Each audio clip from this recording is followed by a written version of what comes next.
Yo, what's going on, everybody? This is Dylan Talk Sports. My name is Dylan. In this video, what we're going to be discussing is Wildcard Weekend has just officially wrapped up for the NFL season. We're going to be kind of going through and recapping every single game from Wildcard Weekend. We're going to be talking about Cowboys and the Packers. We're going to be talking about the Lions and the Rams. We're going to be talking about the Eagles and the Buccaneers. We're going to be going to the AFC, talking about the Bills and the Steelers. We're going to be talking about the Browns and the Texans, and we're also going to be talking about the Chiefs and the Dolphins. These games, in one way or another, were fun-ish, but then there were some that were some blowouts. There was a couple of games that weren't really exciting.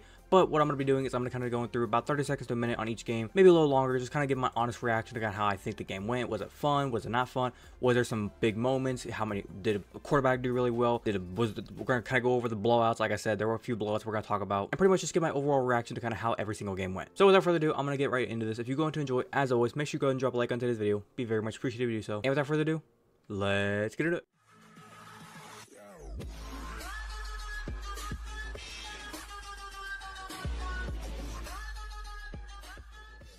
All right, first up, we got the Browns and Texans, 14-45. I am a Browns fan, so if you want a full breakdown on this game, like I said, I'm a Browns fan. I did a full in-depth breakdown, just like everything from offense, defense, special teams, just completely in depth, like about 15 minutes. If you want to check out that video, I'll put a link up there. So if you want to go check it out for yourself, feel free to do so. But I mean, getting into this game, the way this game went, Browns defense was supposed to be this #1 defense, historically great. We're supposed to be the badasses of the AFC North. We didn't look like it. Our defense looked like shit. It looked like the defense that we used to have back in like the 2015, 16, and 17 days. The way this game went, we were up about 14-10, and I was thinking, okay, maybe the defense can finally start playing well. When the Texans went up 14-17, my mind was just in a blender, went down 14-24, and I just couldn't fucking handle myself. We went to halftime, and it was like from there, it went straight downhill. Pick six.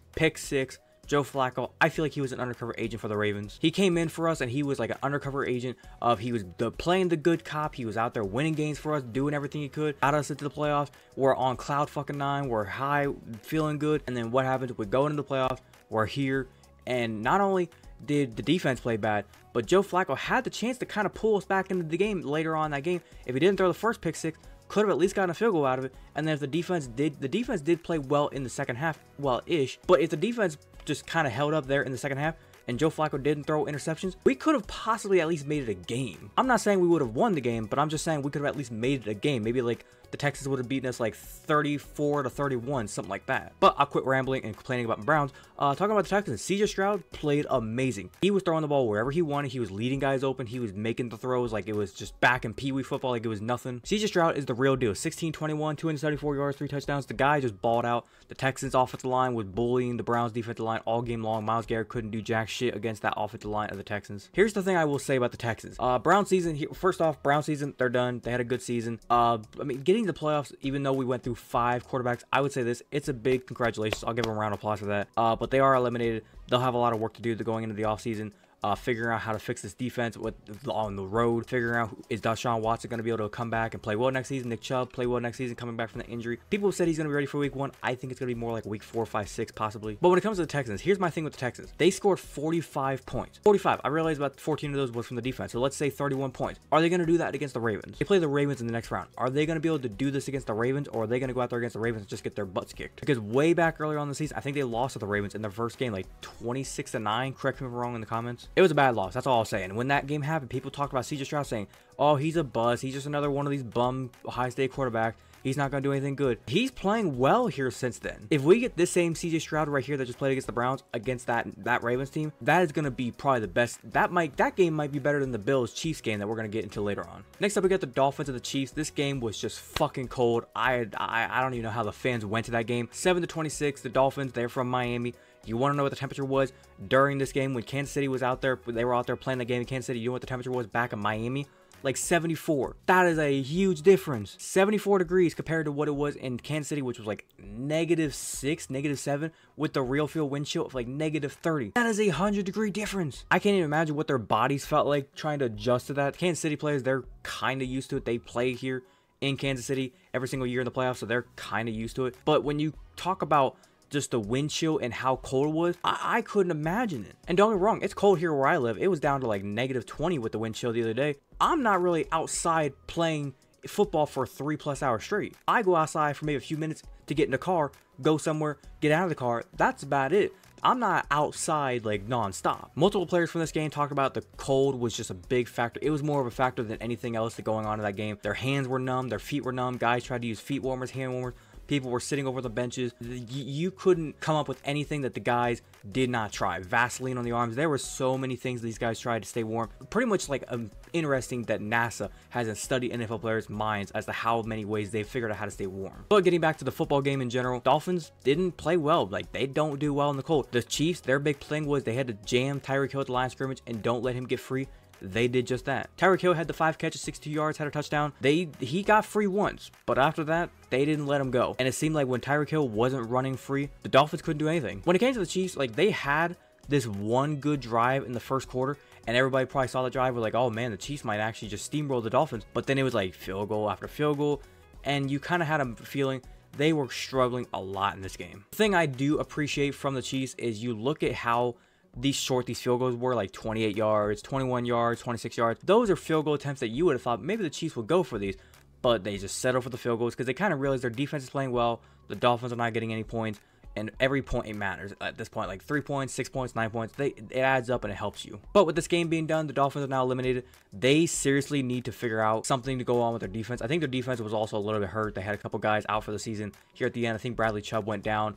Christian Wilkins, he was a little banged up. I think he's out, but he could have just been banged up. I didn't really read the injury report too much into it. Dolphins going in the offseason, they need to get their defense fixed. They struggle a little bit with their front 4, or like at least like their front 7 with their defense. And then their big thing next season, you got to win the AFC East. That's your big thing. They do not like cold weather. If they won the AFC East and they would have been at home, they might have a chance to kind of go win playoff games because they'd be down there in that warm weather. They got the home crowd behind them. They'd be able to control the flow of the game. But I digress. The Dolphins are now eliminated. When it comes to the Chiefs, their big thing, they just keep running that ball, and I think they'll be good. Patrick Mahomes is not going to be the kind of quarterback anymore where he's just like chucking that ball all over the place. They're going to have to go through the run game. Isaiah Pacheco, just keep feeding him the rock. Next up, we got the Packers and the Cowboys.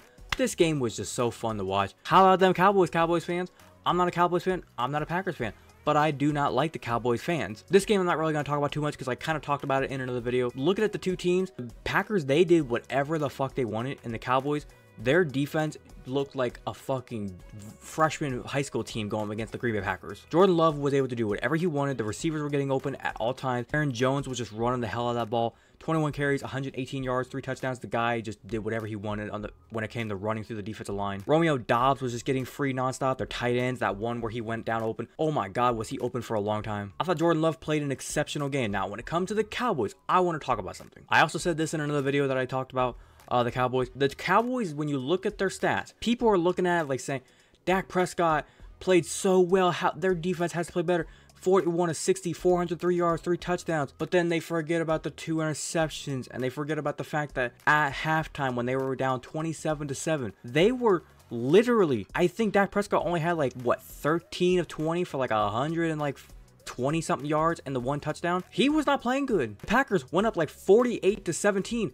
At that point, Dak only had like maybe like I think 20 something of like 30 something throwing with like 200 and something yards and the 2 touchdowns. Then they were not playing good. Dak Prescott was not playing good. People are gonna look at these stats right here and be like, oh my God, he lit up the stat sheet. He played so well. All these touchdowns, all these yards. When you throw the ball 60 times, I'd hope you have those yards. Last time I checked, when the score was like I said 48-17, the Cowboys were playing against 2nd string, 3rd string, janitors, teachers. The Packers, you literally saw them put their backups in. Jair Alexander was not out there. Jordan Love, he went out whenever the Cowboys were still down like 3 scores in the 4th quarter. Sean Clifford went into the game because they were just like, yep, this game's over. Let's put our backups in. Meanwhile, here's the Cowboys over here. They were still trying to score, onside kick. Come on, we can get back into this. The Packers were like, you can try all you want. We ain't letting you win. Eventually, they were down here, as you can see, by like 2+ scores. They tried the onside kick again, and the Packers, they were just running the clock out. Now, looking at both teams, the Cowboys, you're once again eliminated from the playoffs. I have a video already out talking about Mike McCarthy, of if he should be fired. So if you want to check that video, I'll put it up there in the description or up there in the top right part of the screen if you want to check that out. Basically kind of talking about if Mike McCarthy should be fired or not, because there was a debate of Mike McCarthy should be fired. Jerry Jones, he's had now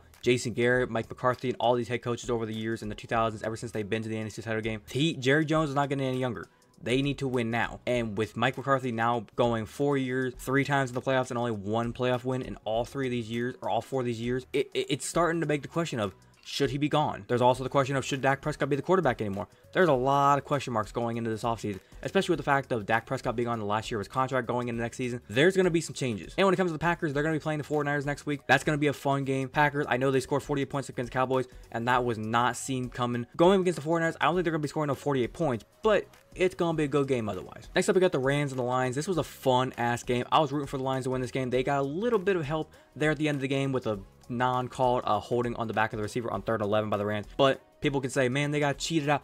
Last time I checked, here's two things that kind of gave the Rams a benefit of the doubt, or Lions a benefit of the doubt there. Earlier on the game, the false start penalty the Lions got called on them when the Rams obviously jumped off sides and it was called false start on the Lions. That's some bullshit. And the Rams fans saying, we always get cheated. That's some bullshit. 2019. New Orleans Saints. Drew Brees was like a word. So any Rams fans that's trying to cry and say, we got cheated, shut the fuck up. Shut the fuck up. Looking at the overall integrity of the game, Matthew Stafford played amazing. Jared Goff played amazing. Both offenses were just cooking like crazy in the first half. When we got to the second half, that's where it kind of slowed down. Because we got all these touchdowns, all these scores in the first half. But we got to the second half, and it was like, you know, field goal, couple field goals. It was more or less of the defenses realized we have to step up and we got to lock in right fucking now. I'm going to say this. Congratulations to the Detroit Lions. They played amazing. This was like the biggest win ever. There were some funny moments after the game where it was like fans were in the stands like not knowing what to do with their hands, not knowing how to react. It was kind of funny. I thought both teams played good. Puka Nacua broke the rookie receiving record in a postseason game. Nine catches, 181 yards, had the touchdown. Everybody played good in this game. It just came down to like a one play. They didn't get it. Lions had the ball back, and they were trying to run the... You would thought maybe they try to run the clock out and try to get the ball down. Maybe the Lions would have had to punt the ball back to the Rams for like 40-something seconds. Lions, once again, Dan Campbell, fuck that. I'm going to throw it on second down. Screw trying to run the clock out and possibly dropping the ball.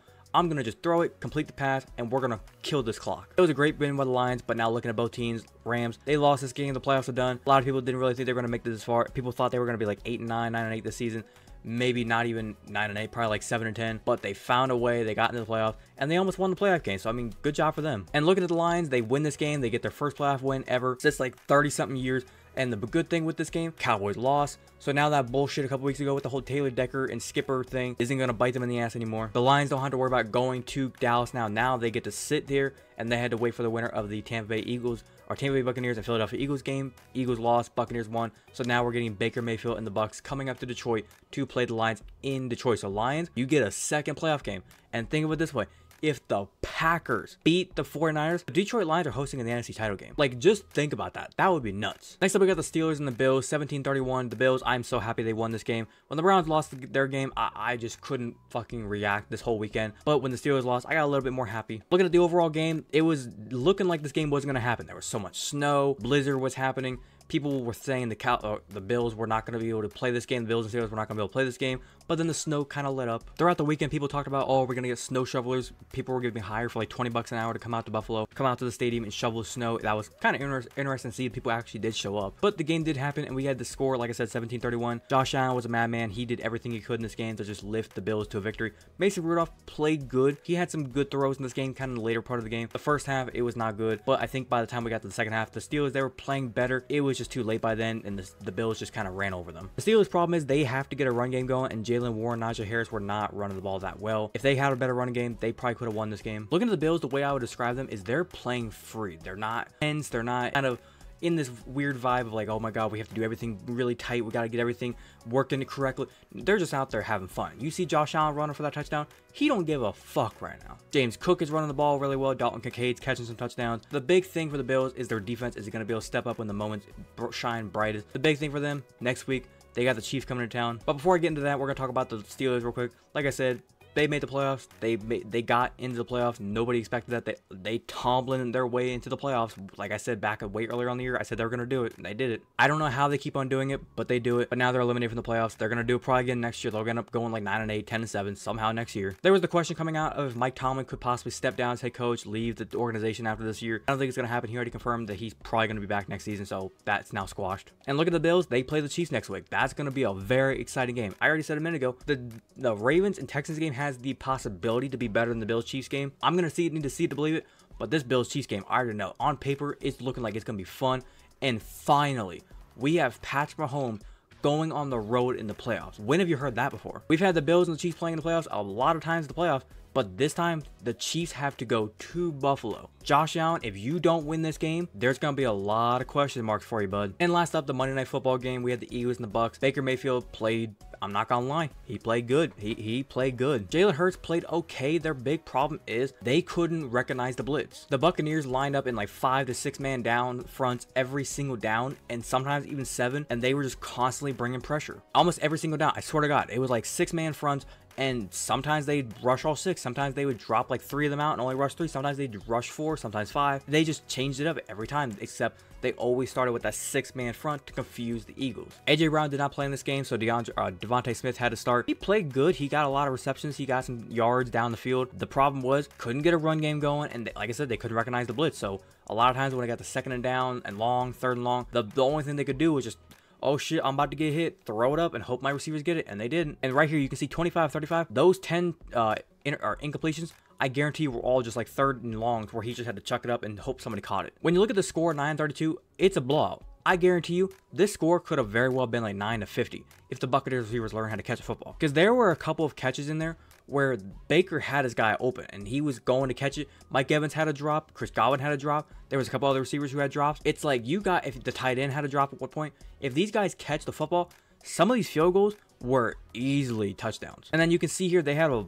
bunch of 54-yarders, 40 or 48-yarders, field goal attempts. Those field goals would have been turned into touchdowns later on probably if the receivers caught the ball, because like on 3rd down, Baker would have his guy open and he would throw it to him, pass the chains, hit them in the hands. Oh wait, did he catch it? Nope. I thought overall the Buccaneers just played an exceptional game. The Eagles, they couldn't adjust. They couldn't figure anything out, and it was just a sad day to watch. Looking at the Eagles first, like I said, the Eagles, their season's done. They were 10-1 at one point, people. 10-1. And they finished the season 11-6. Their season is over. Kind of looking at some of the players around the team. Jason Kelce, he announced he's retiring. It's a sad day. I think it is official. He said on his podcast that he didn't want to release it just yet. So I don't know if he's like confirmed 100% he's going out and retiring or not, but I'm pretty sure he's retiring. Lane Johnson said he's coming back, but I don't know yet. And then Brandon Graham said he probably will be back next season, so that'll be something to kind of monitor. But the Eagles, they got to figure something out next year.